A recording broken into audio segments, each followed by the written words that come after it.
Bienvenidos a una nueva inmersión en los textos que nos habéis enviado. Hoy nos metemos de lleno en un pasaje que a primera vista puede parecer un poco oscuro. El capítulo 3 de Zacarías. Sí, es uno de esos capítulos que te puedes saltar si no prestas atención. Totalmente.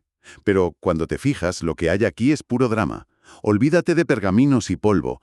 Esto es, es un juicio en la mismísima sala del trono celestial. Exacto. La misión de hoy es entender qué está pasando en esta escena tan visual, que supone un giro radical en el libro. Se pasa de hablar de ladrillos y mortero a un tema de vida o muerte espiritual. Totalmente. Y para que la escena cobre todo su sentido, hay que poner el reloj en el año 520 a.C., más o menos. Vale. El pueblo de Israel acaba de volver del exilio en Babilonia, pero el ambiente no es de fiesta, para nada. Es más bien de bajón, ¿no? De desánimo total. Se sienten sucios, espiritualmente agotados.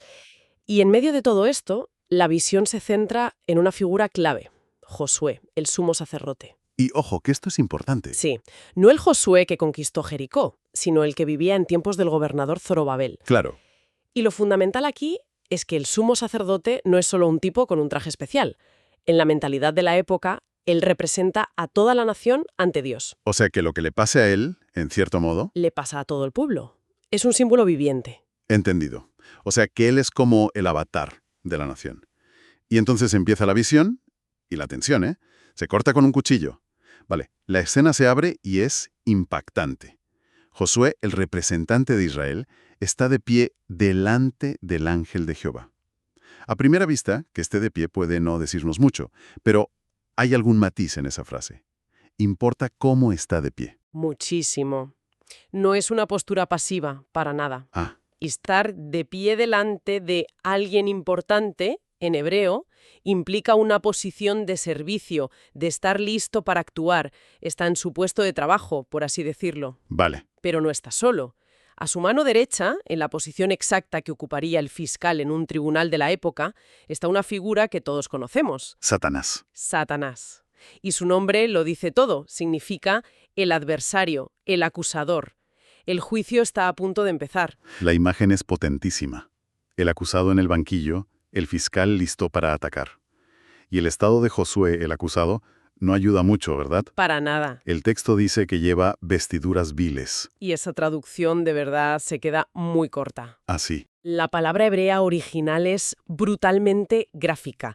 No hablamos de ropa vieja o sucia. La connotación es de una inmundicia repugnante, casi como si estuviera manchada de excrementos. ¡Qué fuerte! Sí, es la diferencia entre tener una mancha en la camisa y, haberte caído en un pozo ciego. El texto quiere que sintamos un rechazo visceral. No hay forma de disimularlo. Ninguna. Y claro, esto no representa solo los fallos personales de Josué, sino toda la corrupción y el pecado acumulado de la nación. Es la prueba A del fiscal. Con una prueba así, el caso parece perdido. Josué no puede decir nada en su defensa. Está literalmente cubierto de porquería. Y aquí es donde la historia da un giro que no te esperas. ¿Cómo reacciona Dios que hace de juez? Pues no hace lo que esperaríamos. No entra a debatir con Satanás, no dice, bueno, no es para tanto, o vamos a revisar las pruebas. No, la culpabilidad es un hecho. Es innegable. En lugar de eso, Dios se gira hacia el fiscal y le lanza una orden directa. Jehová te reprenda, oh Satanás. Directo. Y fíjate en el argumento que usa, porque es la clave de todo.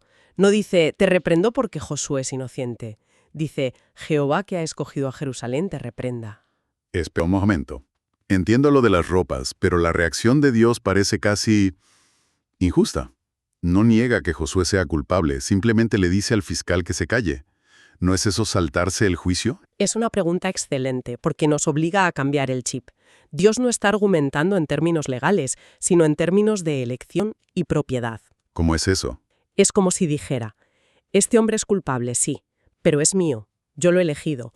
Tu jurisdicción como acusador termina donde empieza mi elección soberana. Vaya. La defensa no se basa en los méritos del acusado, sino en la voluntad del juez. Y para que no quede ninguna duda, remata la discusión con una imagen brutal. La del tizón. Exacto. Pregunta, ¿no es este un tizón arrebatado del incendio? Un tizón es un trozo de madera carbonizado, humeante, casi consumido. Lo que queda después de un fuego. Es la metáfora perfecta de Israel después del exilio en Babilonia. La pregunta retórica es demoledora para Satanás. Es como decir, acabo de sacar a este hombre de las llamas, literalmente, y tú vienes ahora a quejarte de que huele a humo. Claro. ¿Cómo te atreves a acusar a alguien a quien yo mismo he decidido rescatar? El acto de rescate anula el derecho a la acusación. Vaya. O sea que la defensa no es culpable, sino yo lo he salvado y eso es lo único que importa. Eso lo cambia todo. ¿Y qué pasa después de esta defensa tan radical? Porque Josué sigue ahí, con sus ropas inmundas. Aquí llega el corazón de la visión. El ángel de Jehová, que actúa con una autoridad total, da una orden a los otros seres celestiales que están allí.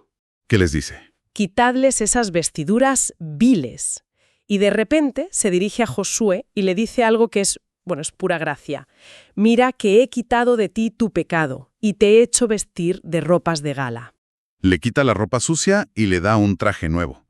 Suena sencillo, pero aquí hay mucha teología, ¿no? Muchísima. A veces se le llama la doble gracia o la doble imputación, que suena muy técnico, pero la idea es simple y profunda. A ver. No basta con quitar lo negativo, que es el pecado, las ropas sucias. Dios además añade activamente lo positivo, la justicia, las ropas de gala. Ah, claro. Y lo crucial es que no son las ropas viejas de Josué lavadas. Es un atuendo completamente nuevo, algo que él no tenía ni podía fabricar. Es un regalo. Es el símbolo perfecto de la justificación. Ser declarado justo no porque lo seas, sino porque te visten con la justicia de otro. Es un regalo, no una limpieza. Y hay un detalle que me llama mucho la atención. Es el ángel de Jehová el que habla, pero lo hace como si fuera Dios mismo. ¿Sí? Dice, yo he quitado tu pecado, yo te he hecho vestir. No habla en nombre de Dios, habla como Dios. ¿Quién es este ángel? Es una de las grandes y fascinantes preguntas del Antiguo Testamento. Esta figura aparece varias veces y siempre actúa y habla con autoridad divina. Siempre. Por eso, gran parte de la tradición cristiana ha interpretado que no se trata de un ángel creado cualquiera, sino de una teofanía, una aparición visible de Dios. Y más concretamente, Una cristofanía, una aparición del Hijo de Dios, de Cristo, antes de su encarnación. Es una ventana a la Trinidad en pleno Antiguo Testamento. alucinante. O sea, tenemos a Josué perdonado vestido con ropas de gala por Dios mismo. La restauración parece completa. Casi. Falta un detalle. Y lo más curioso es que quien lo pide es el propio profeta Zacarías, que está viendo todo esto como en una película. Se mete en la escena. Se mete tanto que interrumpe y grita: «Pongan una mitra limpia sobre su cabeza». Es un momento increíble. Vaya. Y la mitra no es un gorro cualquiera, era el turbante del sumo sacerdote, que llevaba una placa de oro con una inscripción: «Santidad a Jehová». Con eso se cierra el círculo. Con este último toque, la restauración es total. No solo se le ha perdonado el pasado, las ropas viles, sino que se le ha devuelto su propósito y su autoridad para el futuro, la mitra limpia. Ya está listo para servir. Vale. Josué está limpio, perdonado, con ropa nueva y su mitra de sumo sacerdote. ¿Y ahora qué? ¿Se queda ahí parado para siempre admirando su nuevo look o se espera algo de él? Esa es la pregunta lógica.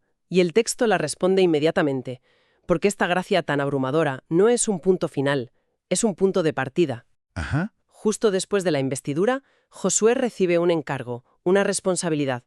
La gracia te habilita para la acción. Y es una acción condicional, por lo que veo en el versículo 7. Empieza con un sí. Exacto. Dice: «Si anduvieres por mis caminos y si guardares mi ordenanza, también tú gobernarás mi casa». Aquí hay que tener cuidado. Sí, aquí hay que distinguir muy bien los conceptos. El cambio de ropa, la salvación, fue un regalo incondicional. No hubo ningún sí. Cierto. Pero la recompensa, el liderazgo, la autoridad en el servicio, eso sí está ligado a una respuesta de obediencia y fidelidad. Entiendo la diferencia. La gracia te pone en la carrera, pero cómo corras determina tu galardón. No se obedece para ser aceptado, se obedece porque ya ha sido aceptado. Entiendo la distinción. Y al final de ese mandato hay una promesa que suena increíble. Y entre estos que aquí están, te daré lugar. ¿Se refiere a los ángeles? Sí, a los ángeles que estaban en la escena. ¿Y qué significa exactamente darle lugar entre ellos? Es una promesa asombrosa. La frase hebrea se puede traducir literalmente como «te daré derechos de acceso». ¿Derechos de acceso? Le está prometiendo un nivel de intimidad y acceso a la presencia de Dios, entre los seres celestiales, que era extraordinario para un ser humano. Es una invitación a una comunión mucho más profunda. Una consecuencia de la fidelidad. Exacto, de caminar en fidelidad después de haber recibido la gracia. Y cuando parece que la historia personal de Josué ya está resuelta, el capítulo pega un salto. La cámara se aleja para mostrarnos un panorama mucho más grande. ¿Cómo ocurre esa transición? Ocurre porque Dios mismo le dice a Josué que lo que le acaba de pasar no es solo para él. Ah, Le dice que tanto él como sus compañeros sacerdotes son literalmente una señal o un presagio. Son un tráiler de una película mucho más grande que está por venir. su restauración es un anticipo. Un anticipo de algo universal, ¿Un anticipo? ¿De qué exactamente? de la llegada de una figura que se presenta con uno de los títulos mesiánicos más importantes del Antiguo Testamento. ¿Cuál? Dios anuncia: «He aquí, yo traigo a mi siervo el renuevo».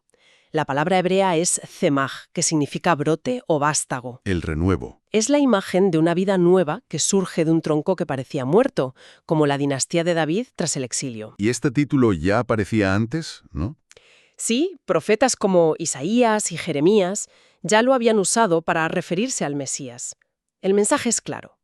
La restauración de Josué es temporal, pero apunta a alguien que traerá una restauración definitiva, Alguien que no solo será sacerdote. sino también rey. Y justo después de la promesa del renuevo, el texto se vuelve aún más extraño y simbólico. Habla de aquella piedra que puse delante de Josué. Sobre esta única piedra hay 7 ojos. Sí, suena a ciencia ficción. Totalmente. ¿De dónde sale esta imagen? ¿Qué significa? Es una imagen muy densa, desde luego. La piedra es otro símbolo mesiánico conocido. Cristo es descrito como la piedra angular, el fundamento del templo espiritual de Dios. Vale, eso encaja. Pero, ¿y los 7 ojos? El número 7 en la Biblia casi siempre simboliza la perfección, la totalidad. Así que 7 ojos sobre la piedra representan la omnisciencia perfecta de Dios y la plenitud del Espíritu Santo, que reposa sobre el Mesías. Una imagen de perfección. Sí, y es una imagen que, por cierto, reaparece en el libro del Apocalipsis, asociada directamente a Cristo. Simboliza que este renuevo tendrá una sabiduría y una visión perfecta. Entendido. Un Mesías que es un brote lleno de vida y una piedra fundamental con visión perfecta. Y asociada a esta figura llega la que quizás sea la promesa más revolucionaria de todo el capítulo. Sin duda. Y aquí llegamos a una frase que para un oyente del Antiguo Testamento habría sido absolutamente demoledora, ¿Por qué? porque están acostumbrados a un sistema de sacrificios diarios, un goteo constante para cubrir el pecado de forma temporal. Y de repente, Zacarías suelta esta bomba. ¿Qué dice Dios? Dice: «Y quitaré el pecado de la tierra en un día». En un solo día. El impacto de eso es brutal. Es un cambio de paradigma total. Ya no se trata de gestionar el pecado día a día, sino de erradicarlo de raíz en un único evento decisivo. Tela. Para toda la teología cristiana, esta es una de las profecías más claras y directas sobre la obra de Cristo en la cruz. Un solo evento. Un evento histórico que ocurrió en un día y que proveyó una expiación única y para siempre. No un parche, sino una cura definitiva. Y después de esa promesa de erradicación total del pecado, ¿cómo termina el capítulo? ¿Cuál es el resultado final de esa acción? El capítulo termina con una imagen de paz y comunión absolutas. Una utopía hecha realidad. A ver. Dice: «En aquel día, cada uno de vosotros convidará a su compañero, debajo de su vid y debajo de su higuera». Esa es la imagen clásica del Shalom, ¿verdad? Es la imagen por excelencia del Shalom en el Antiguo Testamento. Significa seguridad, prosperidad, no tener miedo de invasores y además compartir esa paz con los demás. La consecuencia lógica. Claro, cuando el problema fundamental del pecado es eliminado en un día, lo que florece es la paz verdadera y la comunidad restaurada. Es el mundo funcionando como Dios siempre quiso. Si tuviéramos que destilar las ideas principales de este viaje, ¿con qué nos quedaríamos? Parece que este capítulo es casi un evangelio en miniatura. Lo es, sin duda.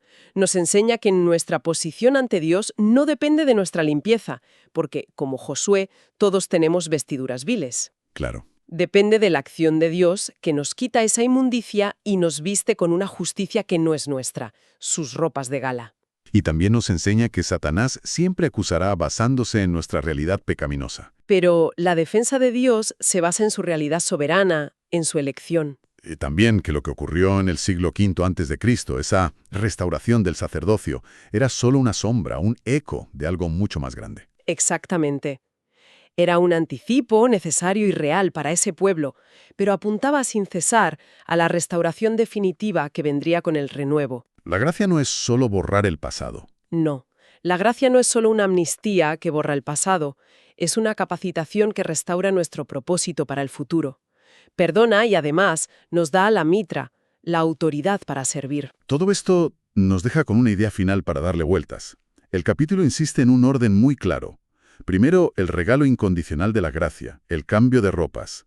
Después, la llamada a la responsabilidad, el mandato de caminar en sus caminos. El orden es clave. Si la pureza y la autoridad para servir no son algo que ganamos con esfuerzo, sino un regalo que recibimos de antemano, ¿cómo cambia eso nuestra forma de ver la obediencia y el esfuerzo en la vida espiritual?